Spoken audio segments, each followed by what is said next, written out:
It's the limit, say motorists, as neighbouring counties impose different speed restrictions on the same main road. A sporting favourite says farewell. One of East Anglia's adopted sons signs the deal that will take him out of the region. And the local girl crowned Miss Great Britain. But should beauty contests finally be consigned to history?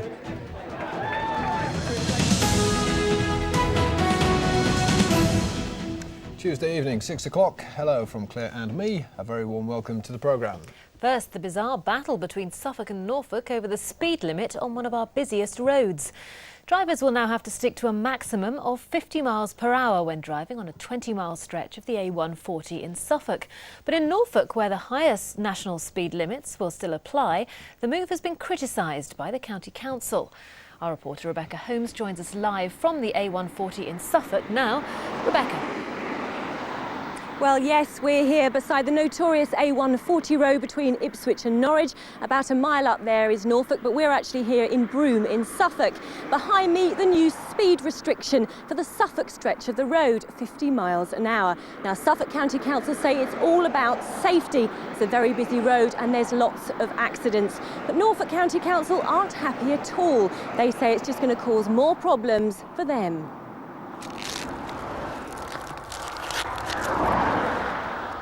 It's a sign of the times in Suffolk. £77,000 worth of speed restrictions go up along the Suffolk stretch of the A140. Suffolk County Council say the measures are about improving safety. Unfortunately, they haven't improved relations with Norfolk County Council at the other end of the road. Yes, I am concerned. Drivers will attempt to catch up on their journey time, having been delayed in Suffolk. And I think it's worth recalling that the maximum speed limit, I think, on this stretch of road from the A14 to the Norfolk border is going to be 50. And there'll be large stretches where the speed limits are 30 or 40. And on busy roads like this, drivers do not expect to have such low speed limits on rural roads. Remember, this is a rural road. It's got villages either side of it, and that's why we need road improvements. But it is basically a rural road. The A140 is now a road of two parts.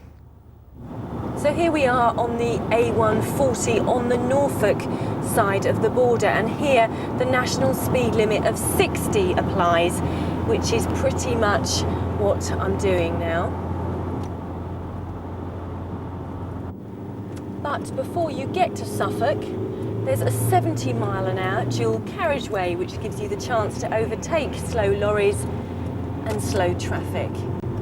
So 2 minutes later, and here we are in Suffolk, and the maximum speed I can now drive on this road for the next around 20 miles is 50 miles an hour. Well, I'm at I now and still 50 miles an hour, but as you can see, I've got a clear stretch of road ahead of me and I can't go any faster.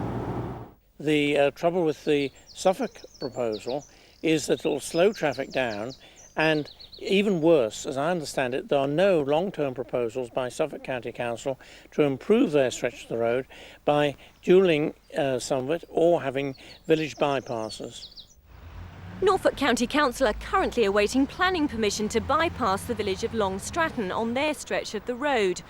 So what do drivers think of the new limit in Suffolk? Well, I think we should be more like Norfolk County and leave it as it is. It's going to frustrate too many people and cause more accidents. I think there have been lots of accidents along this road, and so anything that stops that is a good thing. Just slow everything down, wouldn't it? Just slow everything down. There have always been rivalries between the two counties. Now it seems transport policy changes at the Suffolk-Norfolk border too. So Rebecca, obviously a big talking point for motorists.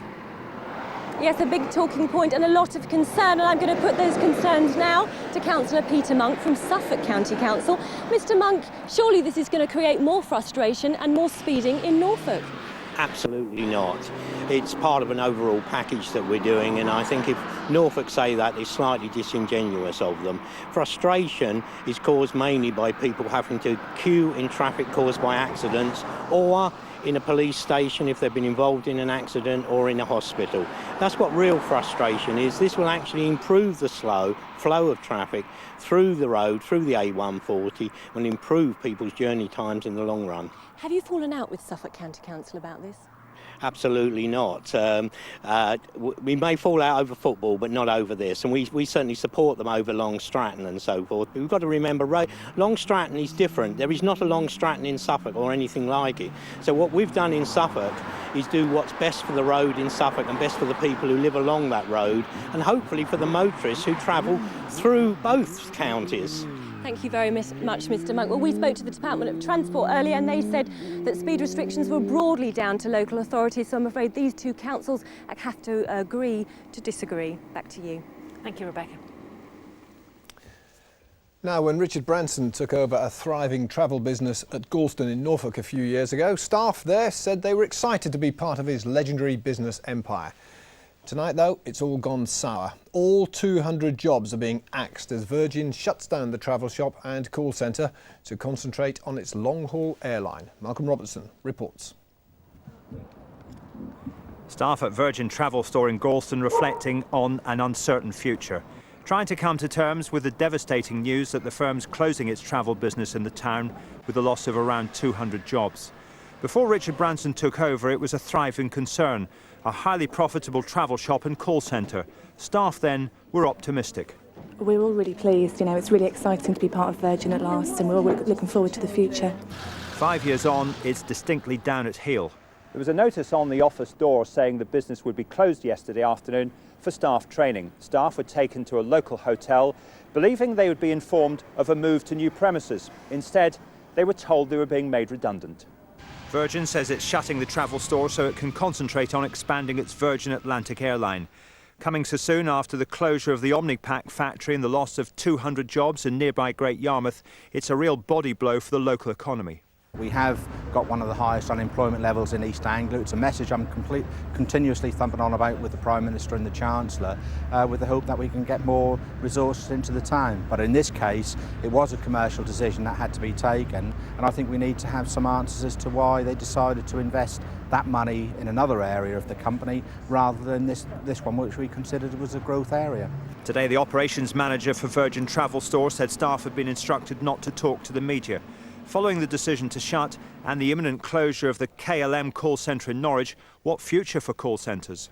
I think that the travel industry is a special case, really. It's particularly suitable for the online booking of tickets. The success of lastminute.com is a good example of that, and therefore in the call centre operations tend to be more allied to the financial industry, banks, insurance companies, where I think it's got a very bright future. Virgin blamed the decision to close on the rise of low-cost airlines and the growth of the internet holiday business.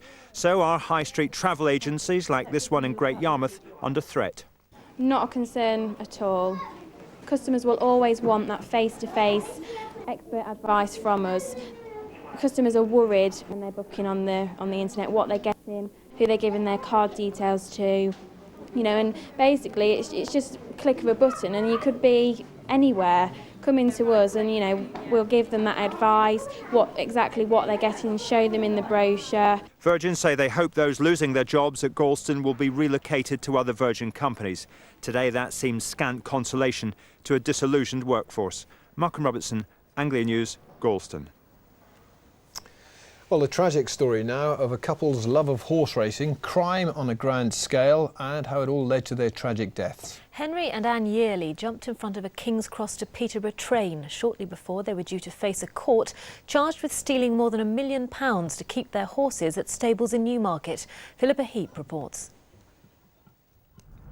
Anne and Henry Yearley lived for horse racing. Every weekend they came here to Newmarket. Now it seems they stole for their sport and died for it too. She started off with a couple and then she got more and more, and she started having a few winners, and she absolutely loved them. She used to come down with the polos and feed them and walk round and watch them work, and she really did love them. At one point, Anne Yearley owned up to 30 racehorses, treating them like children, refusing to recognise their shortcomings. The expense was enormous and the winnings few and far between. The couple lived alone in a modest home in Shillington in Bedfordshire. Inside their house, friends described a shrine to their horses. On Friday evening, the couple took their own lives. They came here to Arlesey Station, just 4 miles from their home. They walked together to the end of this platform and then they threw themselves under a high-speed train. Neighbours describe the couple as quiet and respectable. I wouldn't have thought it of them, but just one of them things, probably circumstances. And it was in the paper that they had been sort of under a lot of stress through, different things that had happened. Henry Yearley was an accountant working at Specialist Cars in Stevenage. Money started to go missing in the early 90s. It's thought he took more than £1 million to pay for the upkeep of their horses. He worked here for 20 years and left at the end of December last year, and we are still in an ongoing police investigation into his financial affairs.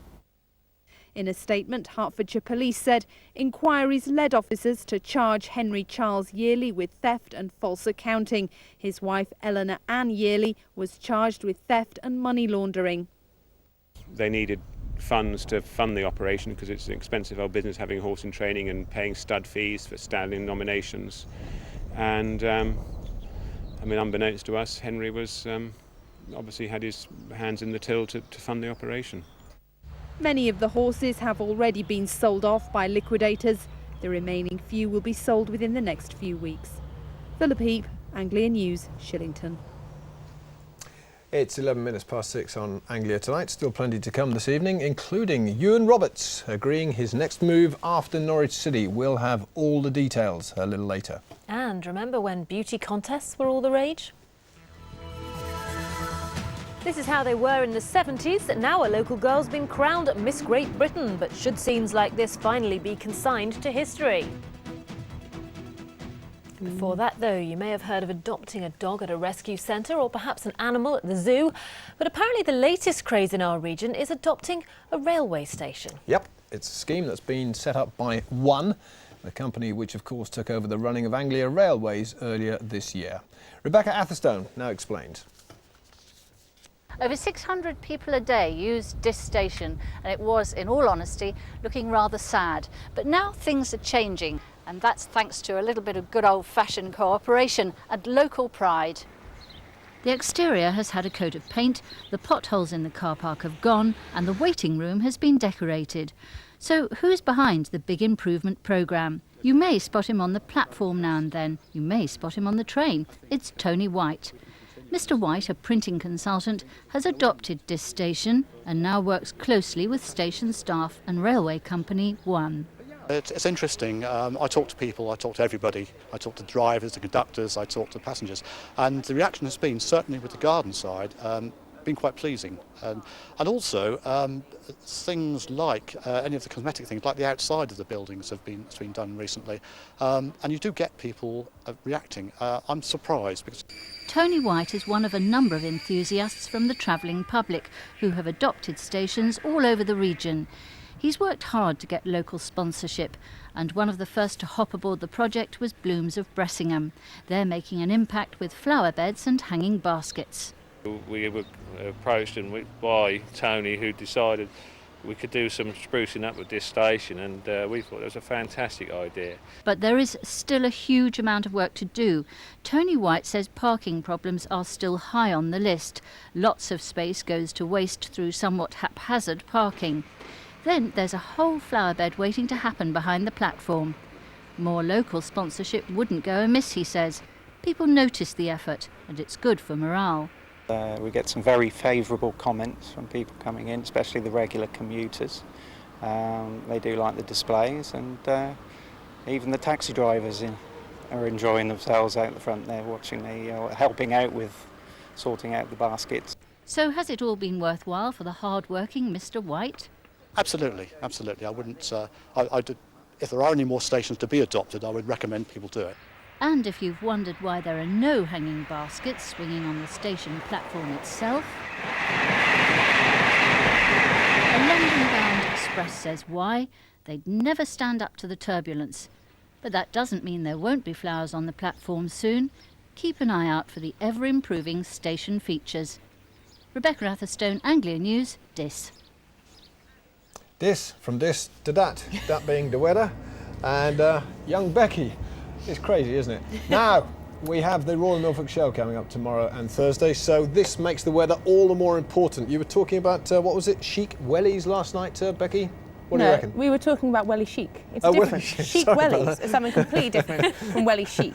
Welly chic is something completely different because you have to wear chic wellies tomorrow, which is exactly what we're all going to do because the weather is looking unsettled because it's all going to plan. Let's have a look. So I think that tomorrow morning we are going to see a fair amount of brightness around, but in the afternoon we've got a system crossing over from west to east, so more in the way of cloud around in the afternoon. Some spots of rain as well. Some brightness, I think maybe. It's very unsettled for tomorrow, which means basically sunny spells and showers, and I'm going to stick with that. Temperatures around 19 Celsius, so just a little bit above the seasonal average, but certainly welly chic all round. Yes, back to you. No need for sun cream then, eh? Did you say something to me? I said we won't need any sun cream tomorrow then, will we? No need for sun cream at all, but you can wear some if you like, but certainly wellies is the way we're going to go tomorrow. Right. OK, Becky, thank you. Red wellies, I think, this year. Red.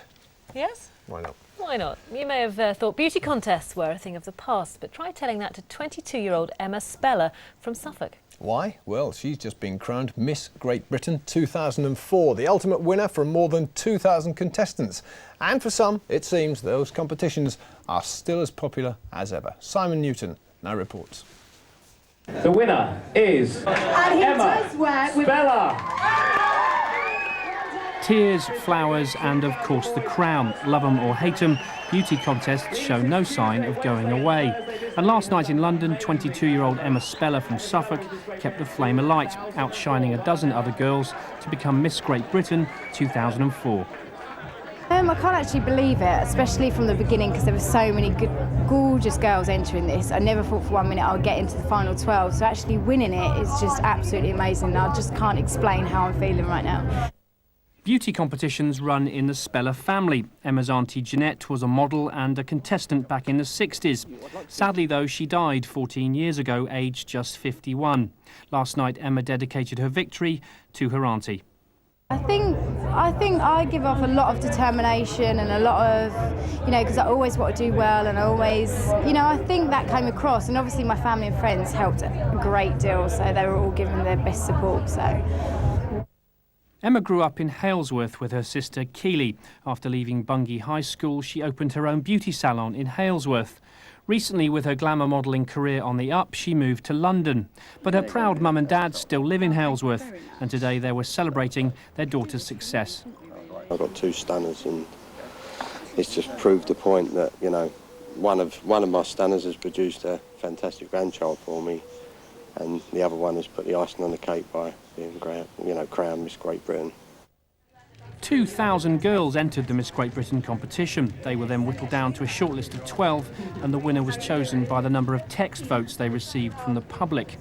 The popularity of beauty pageants peaked in the 70s. Anglia Television even had its own competition.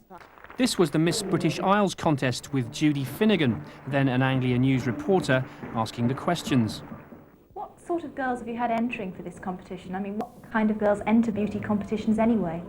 Nowadays, though, many see these contests as archaic and a symbol of gender inequality. Even the class of celebrity guest isn't quite what it used to be. But in Ipswich today, only a few people we spoke to seem that bothered. I think they still have a place. I think it's really enjoyable for people to do. I wouldn't mind, but maybe someday.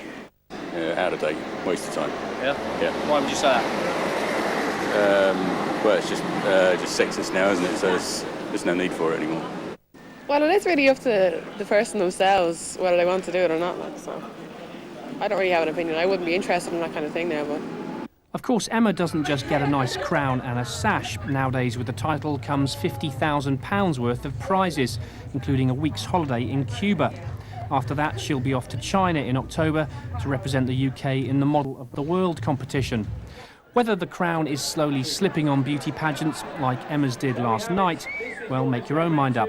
But whatever you think, you're likely to be seeing a lot more of our Emma. Simon Newton, Anglia News, Halesworth. That always happens. The crown never fits, does What it? about that, eh?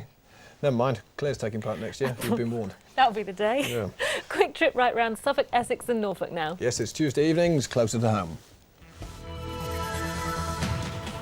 And we start in Norwich with a clampdown on road tax cheats. The campaign by Norfolk and Suffolk Police and the DVLA begins with a 2-week publicity launch warning motorists to get their vehicles properly licensed. Well, I think we're launching this campaign to put the message out to those 60,000 vehicles throughout Norfolk and Suffolk that's costing you, me and the rest of the taxpayer nearly £6.5 million a year in lost revenue. Enough is enough, either tax your vehicle or you're going to face tough penalties. And those penalties range from your car being clamped or impounded to an even more crushing penalty. Next to Suffolk, where primary school pupils have been making new friends from Central America. 30 children from El Salvador travelled to Bentley Primary School for a day of fun and football. They spent the afternoon practising their skills in a game led by representatives from Ipswich Town. At the end, there were cheers all round. And hope that some long-lasting friendships have been made. Several children have run up to me in the last few minutes saying, I've got a real friend from El Salvador, and they've really made real friendships. Staff are now hoping that an exchange trip to El Salvador can be arranged in the future. And so to something a little different in Essex now, in the shape of a warning sign, or signs I should say, aimed at dog walkers and their pets in Dovercourt. The message to dogs, take a look at it, grr, bark, woof, good dog, which we're told apparently translates as a reminder that owners should be clearing up after their dogs. It's all the work of dog language experts at Tendring District Council.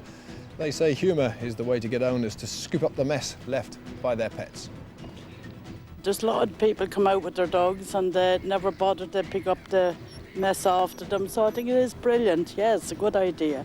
Well, my dog has read the message. She's more intelligent than me, but she doesn't think much of that. And I cannot hear any grr, bark, woof, although I would always say good dog. Good stuff. A shaggy dog tale if ever I heard one. No, not April the 1st, apparently. Barking mad, though. Right, sport now. Confirmation of what the future holds for Norwich City favourite Ewan Roberts. He was, of course, released in May, and today he signed a 2-year player-coach deal at First Division Gillingham. Dan O'Hagan has the details. Reflecting on a glorious Norwich career, Ewan Roberts is moving on. Released by the Canaries last season, he's agreed a 2-year deal with Gillingham. It's a player-coach position at the Priestfield Stadium, an opportunity Roberts says is too good to refuse.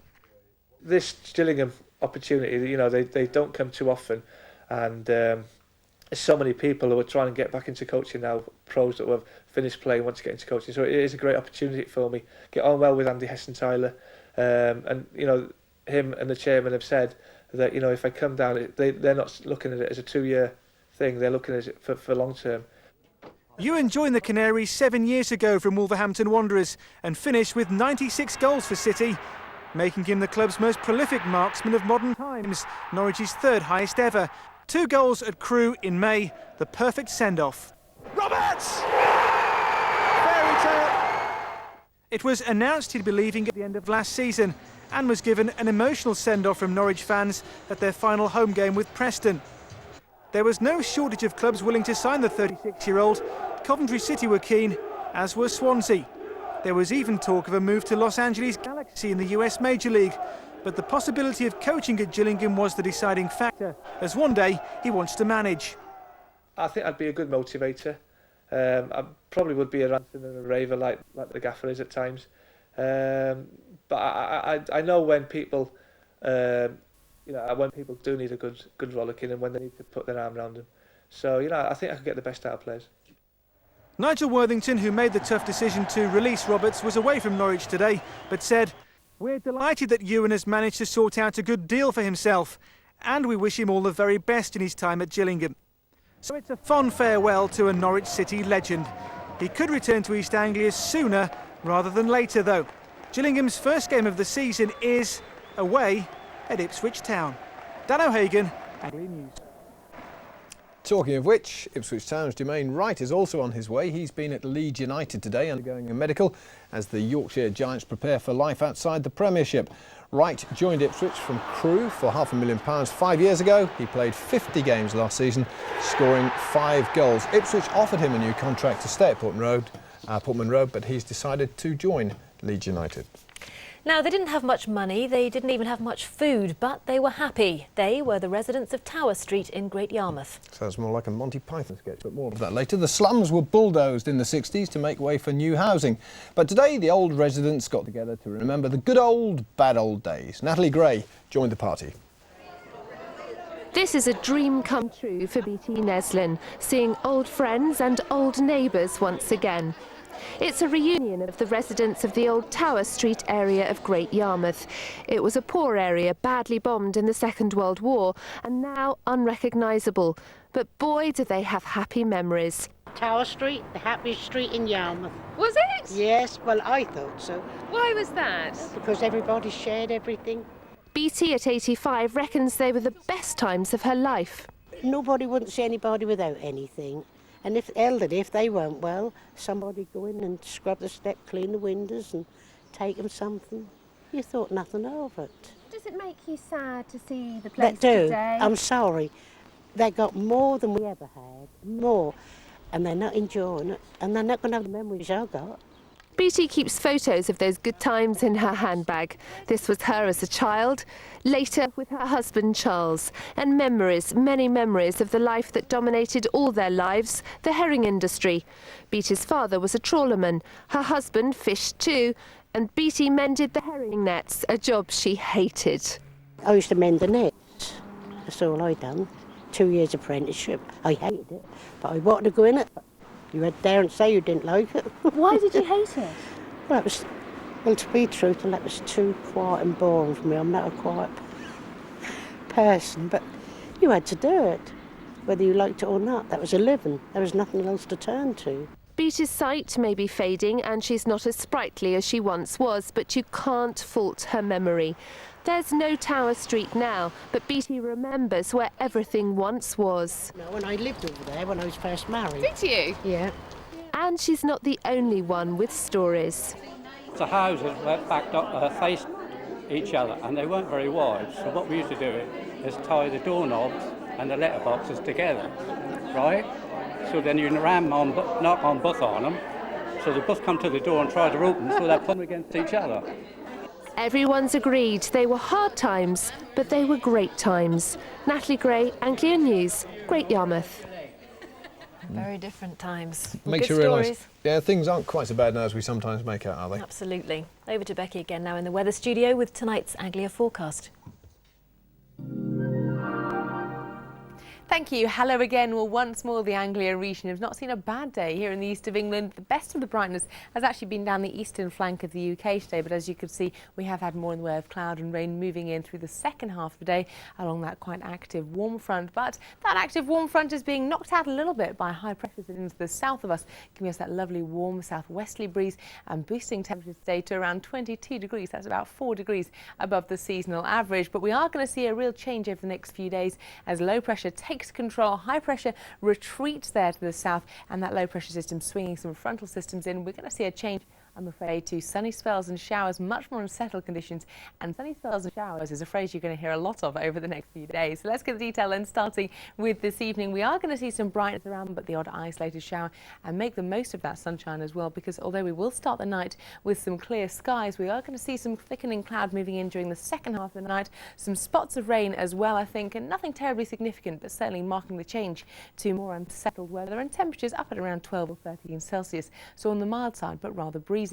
Now tomorrow morning we are going to see, I think, that frontal system making a meal of crossing the region, so a fairly cloudy and at times wet start to central and western parts. The best of the brightness will be to the east, and for the afternoon that system crosses over, pushing away into the North Sea, and I do think that eastern edge is going to see more in the way of cloud during the afternoon, and across central and western parts it's going to be more in the way of the sunny spells and showers, but those showers hitting anywhere at any time. It is going to be very unsettled, and I do think some parts will get away with a dry picture at times. Temperatures